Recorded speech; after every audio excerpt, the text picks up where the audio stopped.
നിങ്ങളുടെ ശുക്രദശ എപ്പോഴെന്ന് അറിയണ്ടേ? ജ്യോതിഷത്തിൽ വിശ്വസിക്കുന്നവർ കാത്തിരിക്കുന്ന ശുക്രദശയാണ്. തങ്ങളുടെ ജീവിതത്തിലെ ഏറ്റവും മികച്ച സമയമാണ് ശുക്രദശ എന്ന് ഏവരും വിശ്വസിക്കുന്നു. നമ്മുടെ വിശ്വാസം അനുസരിച്ച് അസുരഗുരുവാണ് ശുക്രൻ. ഭരണി, പൂരം, പൂരാടം എന്നീ നക്ഷത്രക്കാരുടെ ദശാനാഥൻ ശുക്രനാണ്. ശുക്രദശ 20 വർഷമാണ്.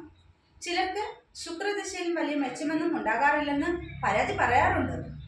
ശുക്രൻ മൗഢ്യം ഉണ്ടെങ്കിൽ ശുക്രദശയുടെ ഗുണഫലങ്ങൾ കുറയുമെന്നാണ് ജ്യോതിഷികൾ വ്യക്തമാക്കുന്നത്. മനുഷ്യന്റെ പരമാവധി ആയുസ് 120 എന്നാണ് ജ്യോതിഷം നിർണയിച്ചിട്ടുള്ളത്. ഇതിന്റെ അടിസ്ഥാനത്തിലാണ് ഓരോ നക്ഷത്രജാതരുടെയും ദശ നിർണയിച്ചിട്ടുള്ളത്. മനുഷ്യന്റെ പരമായുസ് 120 വർഷമായി കണക്കാക്കി അതിനെ 9 ഭാഗങ്ങളായി വിഭജിക്കുന്നു. ആയുസിനെ ഇങ്ങനെ 9 ഭാഗങ്ങളായി വിഭജിക്കുന്നതിന്റെ ഓരോ ഭാഗത്തെയുമാണ് ഓരോ ദശയെന്ന് പറയുന്നത്. സൂര്യൻ, ചന്ദ്രൻ, ചൊവ്വ, കേതു, രാഹു, വ്യാഴം, ശനി, ബുധൻ, ശുക്രൻ എന്നിങ്ങനെയാണ് 9 ദശകൾ.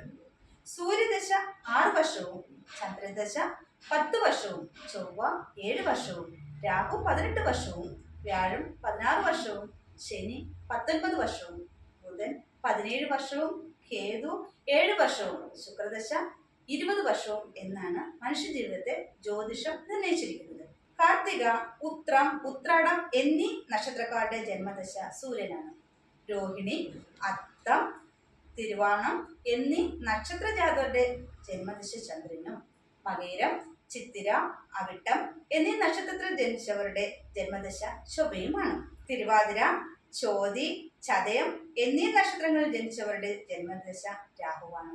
പുണർദം, വിശാഖം, പൂരിട്ടാതി എന്നീ നക്ഷത്രങ്ങളിൽ ജനിക്കുന്നവർ വ്യാഴദശയിലാണ് ജനനം. പൂയം, അനിഴം, ഉത്രട്ടാതി എന്നീ നക്ഷത്രജാതരാകട്ടെ ജനിക്കുന്നത് ശനിദശയിലും. ആയില്യം, തൃക്കേട്ട, രേവതി എന്നീ നക്ഷത്രജാതരുടെ ജന്മദശ ബുധനാണ്. മകം, മൂലം, അശ്വതി എന്നീ നക്ഷത്രത്തിൽ ജനിച്ചവരുടെ ജന്മദശ കേതുവും. ഭരണി, പൂരം, പൂരാടം എന്നീ നക്ഷത്രത്തിൽ ജനിച്ചവരുടെ ജന്മദശ ശുക്രനും.